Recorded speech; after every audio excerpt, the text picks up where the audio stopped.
저녁 6시가 조금 넘은 시간이었습니다. 창밖에는 한방눈이 조용히 내리고 있었습니다. 낡은 아파트 복도 창문 사이로 찬바람이 스며들었고 오래된 보일러는 덜컹거리는 소리를 내며 겨우 방안을 데우고 있었습니다. 이순자 씨는 작은 식탁 앞에 혼자 앉아 있었습니다. 올해 73, 주름진 손으로 미역국 그릇을 천천히 앞으로 끌어당겼습니다. 식탁 위에는 초코 케이크 하나가 놓여 있었습니다. 마트 할인 코너에서 팔던 작은 케이크였습니다. 크림은 조금 녹아 있었고 딸기 하나가 빗둘게 얹혀 있었습니다. 그 위에 꽂힌 초 하나, 작고 가느다란 불빛이 조용히 흔들리고 있었습니다. 순자 씨는 한참 동안 그 촛불만 바라봤습니다. 오늘은 생일이었습니다. 예전 같으면 아침부터 정신없었을 날이었습니다. 미역국 끓이고 갈비 재우고 손주들 좋아하는 잡채 만들고 식혜까지 해놓느라 하루 종일 부엌에 서 있었을 날. 그런데 이제는 조용했습니다. 너무 조용해서 냉장고 돌아가는 소리까지 크게 들릴 정도였습니다. 순자 씨는 애써 웃어보려 했습니다. 나이 먹으면 원래 다 이런 거지. 혼잣말처럼 중얼거렸지만 목소리가 떨렸습니다. 그 순간 휴대폰 화면이 잠깐 켜졌습니다. 막내 아들한테 온 문자였습니다. 엄마 미안해요. 오늘 회식이라 못 가. 짧은 문자 하나. 그리고 끝이었습니다. 순자 씨는 가만히 화면을 내려다봤습니다. 한참 동안 아무 말도 하지 못했습니다. 사실 기다리고 있었습니다. 문이라도 열릴까봐, 손주들이 할머니 하고 뛰어들어올까봐, 며느리가 케이크 하나라도 들고 올까봐. 그래서 미역국도 다시 끓였습니다. 식으면 맛없을까봐 2번이나 데웠습니다. 그런데 결국 아무도 오지 않았습니다. 창밖 눈은 점점 더 많이 내리고 있었습니다. 순자 씨는 천천히 촛불을 바라봤습니다. 꺼야 하는데 이상하게 차마 끌 수가 없었습니다. 마치 저 불까지 꺼지면 진짜 혼자가 되는 것 같았기 때문입니다. 그때였습니다. 갑자기 현관문 밖에서 아이들 웃음소리가 들렸습니다. 순자 씨 눈빛이 확 흔들렸습니다. 혹시? 급하게 몸을 일으키려던 순간 허리가 찌릿했습니다. 순자 씨는 벽을 짚고 겨우 일어났습니다. 다리를 절뚝이며 현관 쪽으로 걸어갔습니다. 하지만 문을 열자 복도는 텅 비어 있었습니다. 옆집 아이들이었습니다. 순자 씨 얼굴에서 천천히 웃음이 사라졌습니다. 복도 형광등 불빛만 싸늘하게 깜빡이고 있었습니다. 순자 씨는 한동안 문고리를 붙잡고 서 있었습니다. 그리고 아주 천천히 문을 닫았습니다. 철컥. 그 소리가 유난히 크게 들렸습니다. 다시 식탁 앞에 앉은 순자 씨는 결국 촛불을 꺼버렸습니다. 후, 작은 연기가 피어올랐습니다. 그 순간이었습니다. 순자 씨 눈가에서 눈물이 툭 떨어졌습니다. 한 방울, 그리고 또 한 방울. 순자 씨는 급하게 손등으로 눈물을 닦았습니다. 에이 참 왜 이래. 하지만 눈물은 멈추지 않았습니다. 순자 씨가 천천히 일어나 케이크를 냉장고에 넣었습니다. 미역국도 넣었습니다. 그리고 컵라면을 꺼냈습니다. 생일날 저녁 컵라면을 먹었습니다. 평생 가족 위에 살았습니다. 28배 남편 잃고 시장 좌판부터 시작했습니다. 새벽 3시마다 일어나 콩나물 삶고 떡 장사하고 식당 설거지하면서 아들 둘과 딸 하나를 키웠습니다. 비 오는 날에도 리어카 끌고 시장 나갔고 손님 없던 날엔 남은 떡 들고 아파트 단지를 돌아다녔습니다.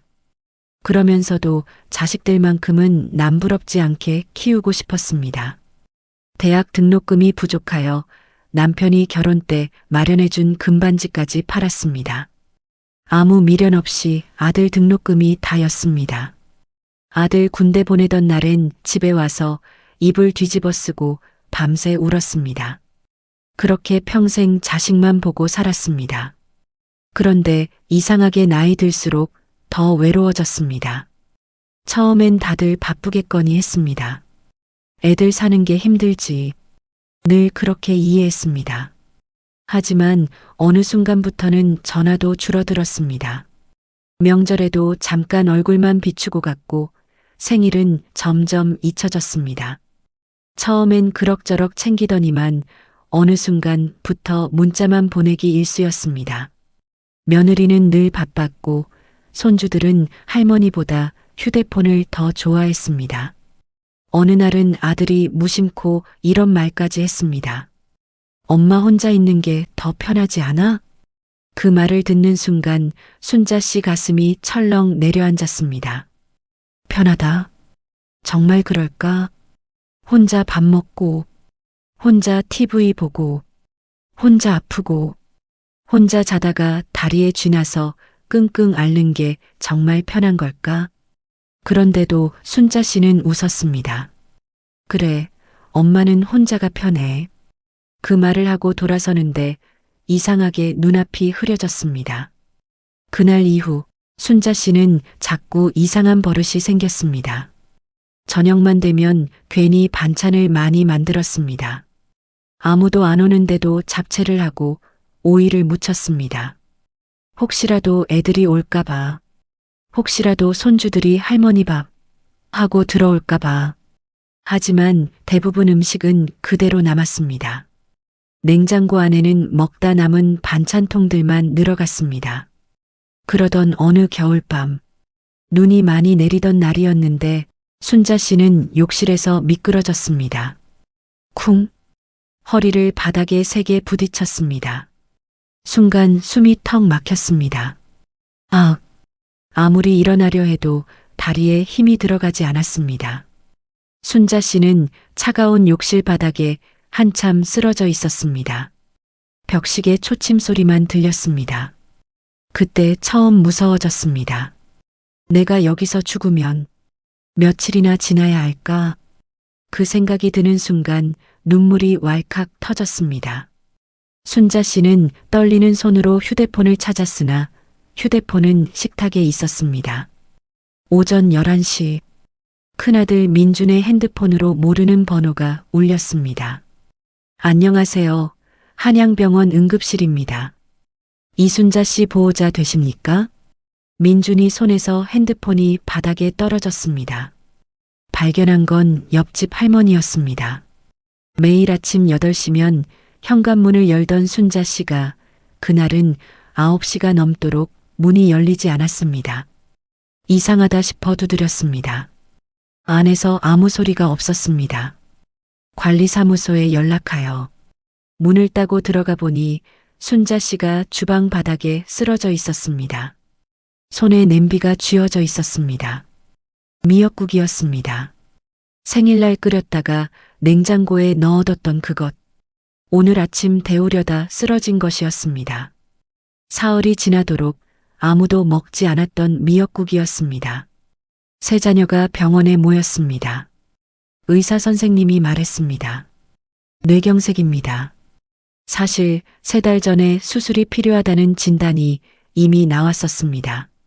민준이가 되물었습니다. 3달 전이요? 네. 그때 저희가 수술을 권유했는데 어머니가 완강히 거절하셨어요. 왜요? 의사가 잠시 망설이다 말했습니다. 보호자한테 알리기 싫다고 하셨습니다. 자식들 부담 줄까봐 절대 말하지 말아달라고 신신당부하셨어요. 병실이 조용해졌습니다. 그래서 수술 동의서도 혼자 서명하셨습니다. 수술을 받으셨다고요?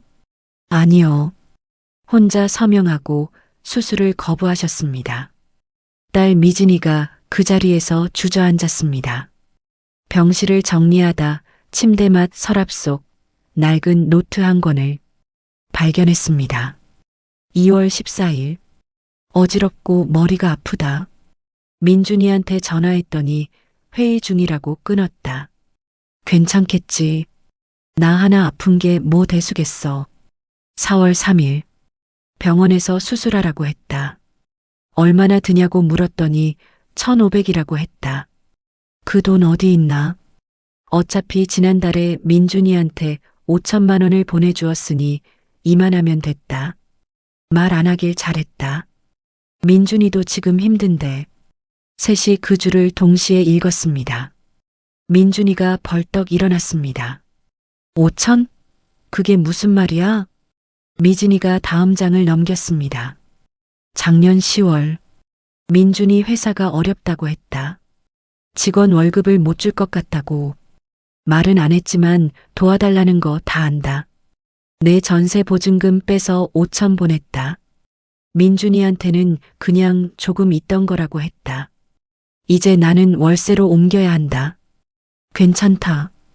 애 아버지 없이 새 키운 것보다 힘든 일이 있겠나? 민준이 얼굴이 하얗게 됐습니다. 엄마가 전세 뺀 거야? 그 돈이 그 돈이야? 작년에 민준이 통장으로 5천이 들어왔습니다. 민준이는 그게 어머니 적금인 줄 알았습니다. 아니, 정확히는 물어보지도 않고 급하니까 일단 받았었습니다. 성준이가 노트를 빼앗아 다음 장을 읽었습니다. 올해 6월 의사가 이러다 쓰러진다고 해서 알겠다고 하고 수술 동의서 혼자 사인했다. 수술은 안 받기로 했다. 애들한테 말하면 돈 문제로 싸울 게 뻔하다. 나 하나 때문에 저 셋이 싸우는 거 못 본다. 그냥 하루하루 살자. 더 살면 좋고 못 살면 그때는 어쩔 수 없는 거지. 노트가 성준이 손에서 떨어졌습니다. 그때 미진이가 떨리는 목소리로 말했습니다. 오빠, 나 사실 알고 있었어. 민준이가 고개를 들었습니다. 뭘? 엄마 아픈 거. 엄마가 나한테 한 번 말했어. 병원에서 수술하라고 한다고. 병실 안이 얼어붙었습니다. 언제? 2달 전에. 전화로. 그래서 미진이 눈에서 눈물이 쏟아졌습니다. 바쁘다고 끊었어. 나중에 다시 얘기하자고. 그게 마지막이었어. 민준이가 주먹을 쥐었습니다. 성준이는 벽을 향해 돌아섰습니다. 복도에 나가 쪼그려 앉아 소리도 없이 울었습니다. 이순자 씨가 눈을 떴을 때 세 자녀가 침대 곁에 있었습니다. 셋 다 눈이 퉁퉁 부었습니다. 순자 씨는 그 얼굴들을 오래 바라봤습니다. 그리고 말했습니다. 왜들 그래? 밥은 먹었어? 민준이가 더 이상 참지 못했습니다. 엄마, 왜 말 안 했어? 수술 얘기, 전세 얘기, 왜 혼자 다 했어? 순자 씨가 잠시 아들을 바라봤습니다. 그리고 아주 천천히 말했습니다. 너희가 안 물어봤잖아. 그 한마디가 민준이 가슴에 칼처럼 박혔습니다. 원망도 아니었습니다. 화도 아니었습니다. 그냥 사실이었습니다. 아무도 물어보지 않았습니다. 엄마, 요즘 어때요? 엄마, 밥은 먹어요? 엄마, 몸은 괜찮아. 어디 아픈 데 없어요? 아무도 물어봐 주지 않았다. 담당 간호사가 민준이를 복도로 불러냈습니다. 보호자분, 행정 처리 때문에 여쭤볼 게 있어서요. 네. 어머니 건강보험 산정 특례 신청을 도와드리려고 하는데 혹시 어머니 금융정보 아세요? 민준이가 고개를 저었습니다. 간호사가 서류를 내밀었습니다. 입원 수속 때 확인된 내용이었습니다. 민준이가 그 종이를 받아들었습니다. 어머니 통장 잔액이 적혀 있었습니다. 8만 3천 원. 민준이는 그 숫자를 보고 한동안 서 있었습니다. 움직이지 못했습니다. 그 순간 머릿속에서 퍼즐이 맞춰졌습니다. 기초연금 32만 원. 우리가 매달 보내는 돈 20만 원. 100만 원도 안 되는 돈으로 보험료 20만 원, 관리비, 병원비에 월세까지 전세금은 자기한테 내주시고 수술비 1,500은 없어서 못 받으셨습니다. 어머니 통장에 8만 3천 원이 남아 있었습니다. 민준이는 우리가 엄마에게 얼마나 무심했나 생각하니 눈물이 쏟아져 화장실로 달려갔습니다.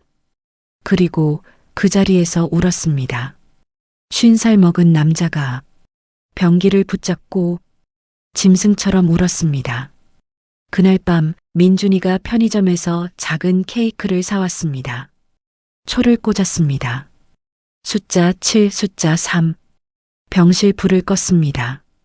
흔들리는 촛불이 어머니 얼굴을 비쳤습니다. 주름진 얼굴, 은빛 머리카락, 그래도 웃고 있는 눈. 셋이 함께 불렀습니다. 목소리가 갈라지고 박자도 맞지 않았습니다. 그래도 불렀습니다. 순자 씨가 눈을 감고 소원을 빌었습니다. 후, 촛불이 꺼졌습니다. 순자 씨가 눈을 뜨고 말했습니다. 소원 빌었어. 미진이가 물었습니다. 뭐라고 빌었어, 엄마? 순자 씨가 웃었습니다. 너희들 건강하게 해달라고. 병실이 다시 조용해졌습니다. 자식들 생각에 수술도 거부했던 어머니가 소원마저 자식들 것을 빌었습니다. 민준이는 그 순간 평생 단 한 번도 어머니를 위해 소원을 빈 적이 없다는 걸 깨달았습니다. 여러분, 어머니의 희생은 드라마 속에만 있지 않습니다. 지금 이 순간 어디선가 하루 한 끼를 드시면서 자식 보험료를 내는 어머니가 있습니다. 수술받아야 한다는 말을 혼자 삼키며 말하면 짐 된다 생각하는 어머니가 있습니다. 생일날 혼자 촛불도 못 켜고 컵라면을 드시는 어머니가 있습니다. 통장에 8만 원이 남을 때까지 단 한 번도 손 내밀지 못하는 어머니가 있습니다. 우리는 그걸 몰랐다고 합니다. 하지만 어머니는 알고 있었습니다. 우리가 묻지 않는다는 것을. 오늘 전화 한 통 하시겠습니까? 용건 없어도 됩니다. 할 말 없어도 됩니다. 그냥 목소리만 들려드리십시오. 엄마, 나야. 그것으로 충분합니다. 어머니에게는 그것이 전부입니다. 어쩌면 지금 이 순간에도 누군가의 어머니는 조용히 자식 전화 한 통을 기다리고 있을지 모릅니다. 너무 늦기 전에 따뜻한 말 한마디 건네주세요. 오늘 이야기가 마음에 남으셨다면 좋아요와 구독 부탁드립니다. 여러분의 따뜻한 응원이 또 다른 감동 이야기를 만드는 큰 힘이 됩니다.